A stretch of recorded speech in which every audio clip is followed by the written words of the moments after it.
అందరికీ నమస్కారం అండి. విష్ణు ఎవర్ గ్రీన్ స్టోరీస్కి స్వాగతం. హైదరాబాద్ నుంచి ఎప్పుడొచ్చో వదిన? ఫంక్షన్ హాల్లో కనబడిన దూరపు బంధువు సరోజమ్మను దగ్గరగా వెళ్ళి పలకరించింది సురేఖ. భర్త సురేంద్రతో కలిసి బంధువుల అమ్మాయి వివాహ వేడుకకు ఉమాశంకర్ ఫంక్షన్ హాల్కి వచ్చింది సురేఖ. జగిత్యాలకు పొద్దున్నే వచ్చాను, ఎన్నాళ్ళైంది మనం కలుసుకొని, బాగున్నావా వదిన? కుశల ప్రశ్నలు వేసింది సరోజనమ్మ. ఆప్యాయంగా ఆమె చేతిలో 2 చేతులు కలుపుతూ తలాడించింది సురేఖ. ఇద్దరూ పక్కపక్కనే కూర్చున్నారు. ఏమంటున్నాడు మనవడు? 10 నెలలు నిండాయి కదా, ఇప్పుడిప్పుడే లేచి నిలబడుతున్నాడు. కొడుకు కోడలు మొన్న పండక్కి వచ్చి వారం రోజులుండి వెళ్ళారు వదిన అంటూ కాసేపు మనవడి కబుర్లన్నీ మురిపంగా చెప్పుకుంది సురేఖ. మాటల సందర్భంలో చెప్పటం మర్చిపోయాను. 10 రోజుల క్రితం వెస్ట్ మారేడుపల్లి సీతాయమ్మ చిన్న మనవరాలి వరపూజలో మీ పెద్ద వియ్యంకురాలు కలిసింది. కూతురు స్తోత్ర వాషింగ్ మిషన్ కొనిచ్చిందని తెగ సంబరపడుతూ చెప్పిందనుకో అందావిడ. ఆ మాట విన్న సురేఖ కుతకుతలాడిపోయింది. ఆ తర్వాత సరోజనమ్మ ఏం చెబుతున్నా చెవికి ఎక్కలేదు. ఆలోచనలన్నీ వారం క్రితం జరిగిన సంఘటన మీదికి వెళ్ళాయి. ఆ రోజు కోడలు పిల్ల వ్యవహారం నాకేం నచ్చడం లేదురా. పెద్ద కొడుకు అలోకిత్ మీద అంతెత్తున ఎగిరిపడింది సురేఖ. ఏం చేసిందమ్మా అన్నాడు అలోకిత్. చేయాల్సిందంతా చేసి ఇంకా ఏం తెలియనట్టు నన్నడుగుతావేం? రుసరుసలాడింది సురేఖ. అమ్మా, ఏదైనా ఉంటే స్ట్రైట్గా మాట్లాడు, ఈ డొంక తిరుగుడు దేనికమ్మా? చాలా కూల్గా అన్నాడు అలోకిత్. అలా గుండ్రాయిలా పేపర్ ముందేసుకొని కూర్చోకపోతే మాట్లాడొచ్చుగా. భర్త వంక కోపంగా చూసింది సురేఖ. తల్లి కొడుకులిద్దరూ మాట్లాడుకుంటున్నారుగా, మధ్యలో నేనెందుకట? నన్ను లాగకండి అన్నట్టు తిరిగి పేపర్లో తల దూర్చాడు సురేందర్. మీతో నాకెప్పుడూ ఇంతే, ఏది పైకి అనరు, అనవసరంగా నన్ను ముందుకు తోస్తుంటారు. పిల్లల ముందు డాడీ మంచోడు, అమ్మ చెడ్డది అవుతుంది. భర్త మీద కోపం ప్రదర్శించింది. మన పిల్లల ముందు మనం చెడ్డవాళ్ళం అవడం ఏమిటి సురేఖ? అయిన దానికి కాని దానికి నువ్వే అనవసరంగా ఆవేశపడుతుంటావు. ఆ తర్వాత ఇలా ఎందుకు అన్నానా అని బాధపడుతుంటావు. నీకిది మామూలేగా. భార్యను సముదాయించే ప్రయత్నం చేశాడు సురేందర్. మీరు నోరు మెదపనప్పుడు నేనైనా విషయం కదపాలి కదా. మీరు కలుగజేసుకున్నప్పుడు అన్ని పనులు చక్కదిద్దాల్సిన బాధ్యత నాదేగా అంది ఉక్రోషంగా. ల్యాప్టాప్ మీద కదులుతున్న చేతివేళ్లను ఆపి, అమ్మా, చిన్నదానికి పెద్దదానికి అనవసరంగా హైరాణ పడతావెందుకు? ఏం చెయ్యాలో ఏం చెయ్యకూడదో అన్నయ్యకు తెలియదా? తనేమైనా చిన్నపిల్లోడా? పెద్ద సాఫ్ట్వేర్ కంపెనీలో 20 మంది ఉన్న ఒక బ్యాచ్కి లీడర్. వదిలే అన్నాడు చిన్న కొడుకు అన్విత్. నోర్ముయ్, నువ్వు జాబ్లో చేరి 3 నెలలు అయిందో కాలేదో, అప్పుడే నాకు సలహాలు ఇస్తున్నావా? చిన్న కొడుకు మీద గైమని లేచింది సురేఖ. విషయం తేలేదాకా అమ్మ మొండిపట్టు వదలదని ఎరిగిన అన్విత్ తిరిగి తన ల్యాప్టాప్కి కనెక్ట్ అయిపోయాడు. మొన్న మా చిన్న తమ్ముడు సతీష్ మీ అపార్ట్మెంట్కి వచ్చాడట కదా? పెద్ద కొడుకుని ఆరా తీసింది సురేఖ. అవును, వాళ్ళ అబ్బాయిని హైదరాబాద్ బౌరంపేట చైతన్య క్యాంపస్లో ఇంటర్లో జాయిన్ చేయడానికి వచ్చాడట. వెళుతూ మన చిన్నోడిని చూసిపోదామని వచ్చాడు. బలవంతం చేస్తేనే చిన్న మామయ్య నా దగ్గర భోంచేసి వెళ్ళాడు. అది కాదు నేను అడిగేది. మరి నాకు తెలియనిది నేనెలా చెప్పాలమ్మా? అలౌకిత్ గొంతులో కాస్త అసహనం చోటు చేసుకుంది. మీ అత్తమామలు ఇద్దరూ నీ దగ్గరే ఉంటున్నారటగా అడిగింది. అమ్మ మనసులోని మాట బయటపడేసరికి, అవును, వాళ్ళు మా అపార్ట్మెంట్కి వచ్చి నెలవుతుంది జవాబిచ్చాడు అలౌకిత్. ఇంతవరకు మాకు ఆ విషయం చెప్పనే లేదేం? సూటిగా ప్రశ్నించింది సురేఖ. ఇందులో చెప్పటానికి ఏముందమ్మా? ఆశ్చర్యపోయాడు అలౌకిత్. భర్త వంక చూస్తూ, చూసారా మీ పెద్ద కొడుకు నిర్వాకం? మనకు చెప్పాల్సిన పనే లేదట అంది నిష్ఠూరంగా. భార్య అనవసరంగా సాగదీయడం నచ్చని సురేందర్, ఇప్పుడు చెప్పాడుగా సురేఖ అంటూ కొడుకుని సమర్థించాడు. అడిగితే చెప్పాడు లేండి, అయినా ఎన్నాళ్ళుంటారట? తిరిగి కొడుకుని ప్రశ్నించింది. చిన్నోడు వాళ్ళ అమ్మమ్మకి బాగా మాలిమి అయ్యాడంటమ్మా. స్తోత్ర కూడా హ్యాపీగా వర్క్ ఫ్రమ్ హోమ్ చేసుకుంటుంది. వాడి నుంచి ఎలాంటి డిస్టర్బెన్స్ లేకుండా. క్లియర్గా విషయం చెప్పాడు అలౌకిత్. అదేమీ పట్టించుకోకుండా నేను అడిగిన దానికి సమాధానం రాలేదు. వాళ్ళిద్దరూ నీ దగ్గర ఎన్నాళ్ళుంటారు? తిరిగి రెట్టించింది. చిన్నోడు ఇప్పుడిప్పుడే బోర్ల పడుతున్నాడు కదమ్మా. వాళ్ళమ్మ సహాయం లేకుండా అటు జాబ్ని ఇటు పిల్లాడిని వంట పనుల్ని స్తోత్ర ఒక్కతే చేసుకోవాలంటే ఎలా కుదురుతుంది? నేనెంత స్తోత్రకి సహాయపడుతున్నా మా ఇద్దరి వల్ల కావడం లేదమ్మా. ఉండని, ఎన్ని రోజులని ఏముంది? తల్లికి నచ్చజెప్పాడు అలౌకిత్. ఇదేమైనా అమెరికానా? అత్తమామల్ని రప్పించుకొని ఇంట్లో ఉంచుకోవటానికి? మన బంధువులు నలుగురు నానా మాటలు అంటుంటే నాకు అదోలా అనిపిస్తుంది. అసహనం వ్యక్తం చేసింది. ఇందులో ఇబ్బంది పడాల్సింది ఏముందమ్మా? వాళ్ళెవరో ఈ ఇష్యూ గురించి మాట్లాడటం కూడా విడ్డూరంగా ఉంది. మనం చేసే పనులు కొత్తగా వింతగా ఉన్నప్పుడు 10 మంది పలు రకాలుగా అనుకోవడంలో తప్పేముంది? అమ్మ అర్థం చేసుకోలేకపోవటం, దీన్ని రాద్ధాంతం చేయటం నచ్చడం లేదు అలౌకిత్కి. పోనీ ఆ 10 మంది ఎవరో వచ్చి స్తోత్రకు హెల్ప్ చేయమను. వాళ్ళ పేరెంట్స్ ఇద్దరూ వెనక్కి వెళ్ళిపోతారు అన్నాడు గట్టిగా. కొడుకు ముఖ కవలికలు మారుతూ ఉండడం గమనించిన సురేఖ, అది కాదు నాన్న, మీరిద్దరూ ఎలాగూ ఒంటరిగా ఉంటున్నారు. వాళ్ళు మీ ఇంటికి వచ్చి ఉండడం కాకుండా మిమ్మల్నే తీసుకెళ్ళి వాళ్ళ ఇంట్లోనే ఉంచుకోవచ్చు కదా. వాళ్ళకు మాత్రం స్తోత్ర తప్ప ఎవరున్నారు? అంది నింపాదిగా. ఆమె తన ఆలోచనలను కొడుకు ముందు వ్యక్తపరచడంతో, ఆ ఇంట్లో ఈ ఇంట్లో అని ఏముందమ్మా, ఎక్కడైనా ఒకటేగా. పైగా మా ఇద్దరి ఆఫీసులకు దగ్గరనే కదా, సిటీకి అంత దూరంగా అపార్ట్మెంట్ తీసుకొని ఉంటున్నది అన్నాడు. అమ్మ చెబితే వింటావనుకున్నాను. ఏమో, ఈ మధ్య నేను ఏది చెప్పినా నీకు చెవికి ఎక్కడం లేదు అంది నిరసనగా. ఎందుకమ్మా అనవసరంగా అపోహపడతావు? నీ మాట నేనెప్పుడైనా కాదన్నానా? స్తోత్ర నాకు అన్ని విధాలా సరిజోడు అని నువ్వు నిర్ణయించాకే కదా నేను తలూపాను. నువ్వు సెలెక్ట్ చేసిన సంబంధాన్నే కదమ్మా నేను హ్యాపీగా చేసుకున్నది. తల్లిని కూల్ చెయ్యబోయాడు. అది పెళ్ళికి ముందు సంగతి. ఇప్పుడు అలా జరగడం లేదులే. నీకెలా తోస్తే అలా చేసుకుంటున్నావు. మొహం ముడుచుకుంది సురేఖ. ఇప్పుడు ఎప్పుడు ఇంట్లో నీ మాటే నెగ్గుతుంది.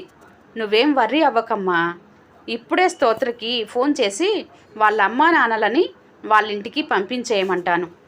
నేను కూడా హైదరాబాద్ వెళ్ళి స్తోత్రను వెంటనే జగిత్యాలకు తీసుకువస్తాను.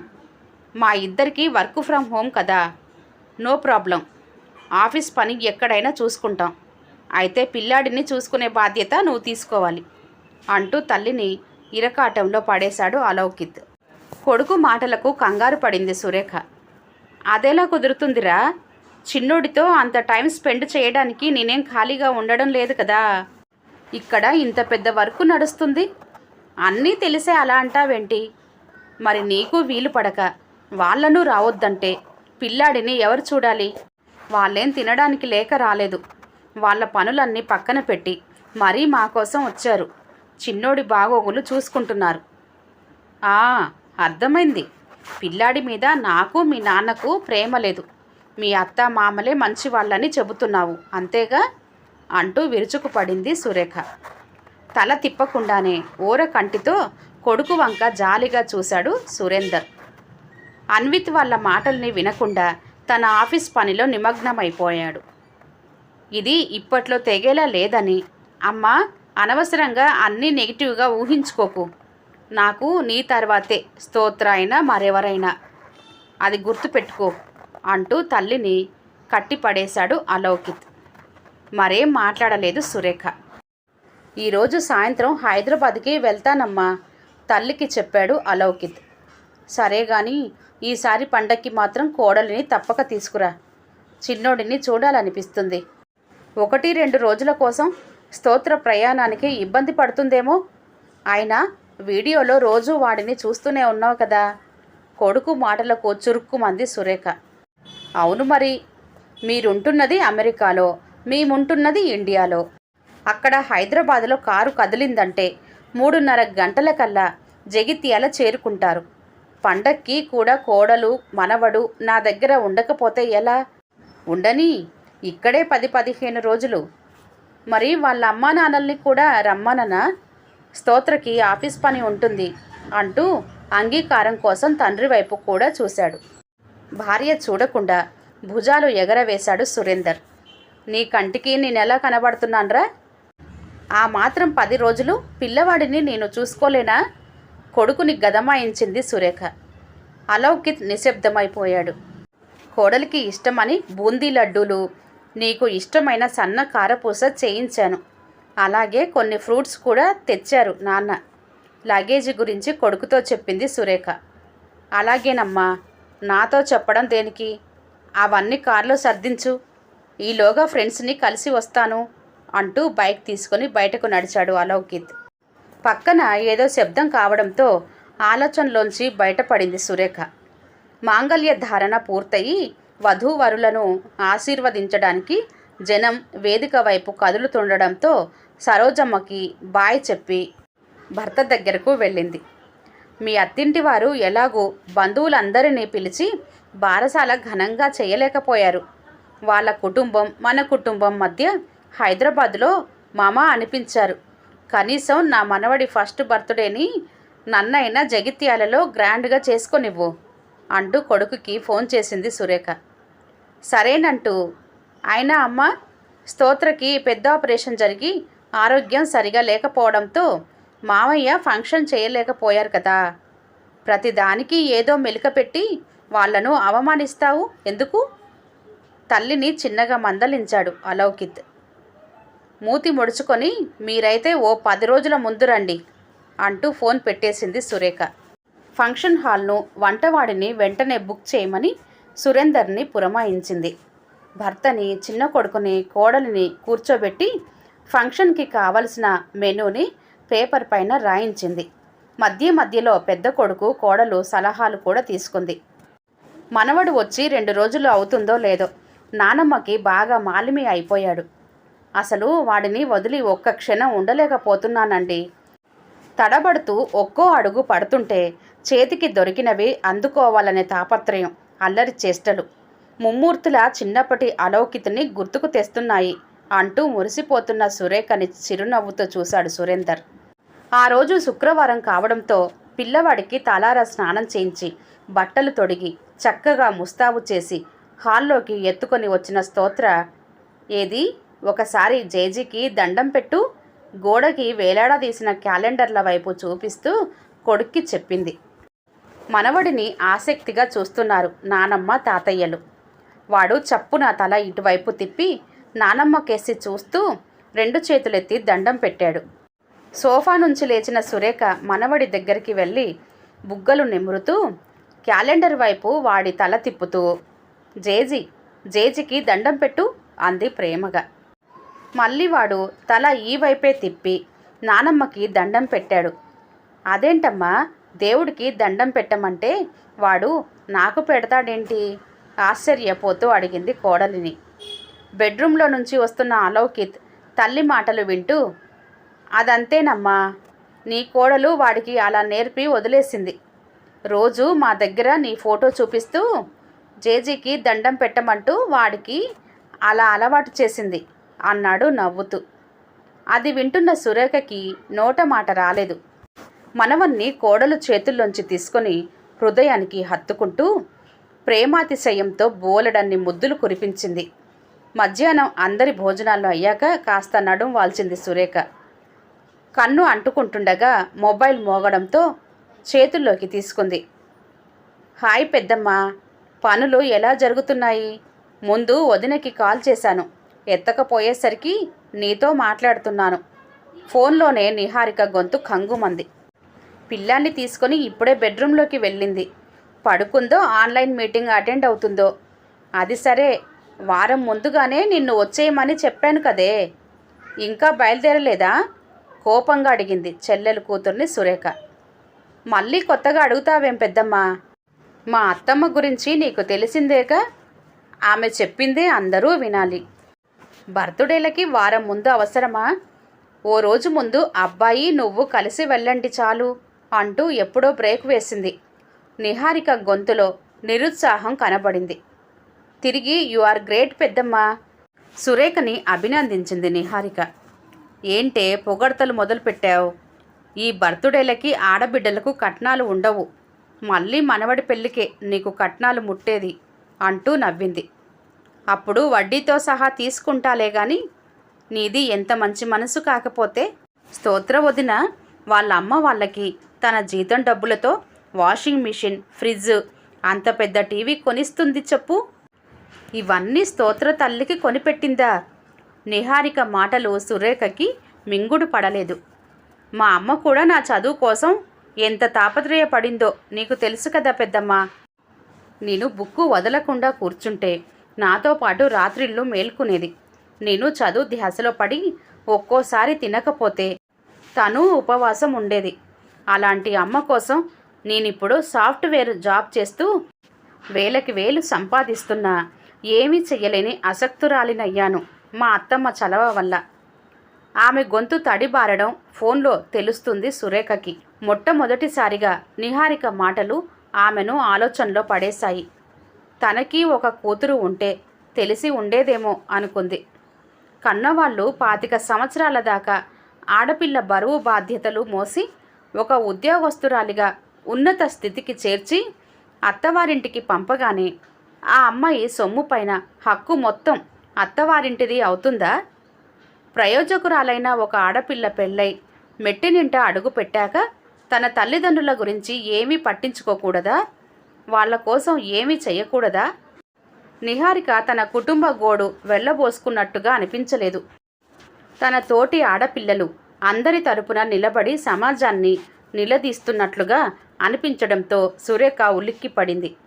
ఈ టైంలో ఈ గోల ఎందుకు గాని, 2 రోజుల్లో మా ఆయనతో కలిసి నేనక్కడుంటా, బాయ్ పెద్దమ్మ అంటూ ఫోన్ పెట్టేసింది నిహారిక.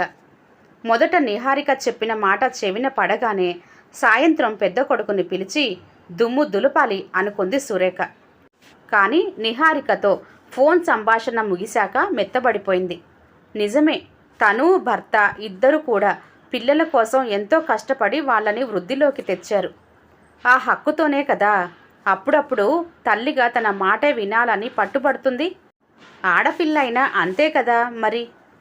ఒక పెళ్ళైన ఆడపిల్ల తన తల్లిదండ్రులకు సహాయం చేస్తూ పుట్టింటి చిన్న చిన్న అవసరాలు తీరిస్తే తప్పేమిటి అంటూ తొలిసారిగా సురేఖ ఆలోచనలు పాజిటివ్గా సాగాయి.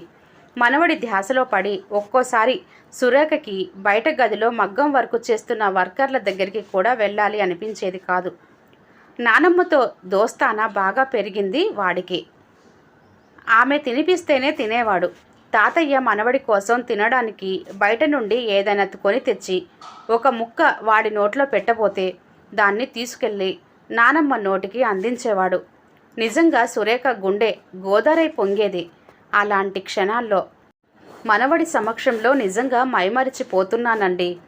నా పిల్లల విషయంలో కూడా ఇంతగా ఆనందాన్ని పొందలేదు. ఇన్ని రోజులు వీడిని ఎలా మిస్ అయ్యానా అని ఇప్పుడు అనిపిస్తుంది అంటూ భర్త సురేందర్తో చెబుతూ మురిసిపోతుంది సురేఖ.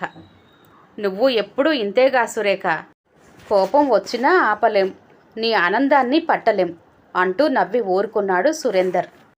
ఆఫీస్ వర్క్ లేకుంటే ఒకసారిలా వస్తావా స్తోత్ర? కోడలికి వినబడేలా పిలిచింది సురేఖ. చెప్పండి అత్తయ్య. బయటకు వచ్చింది స్తోత్ర.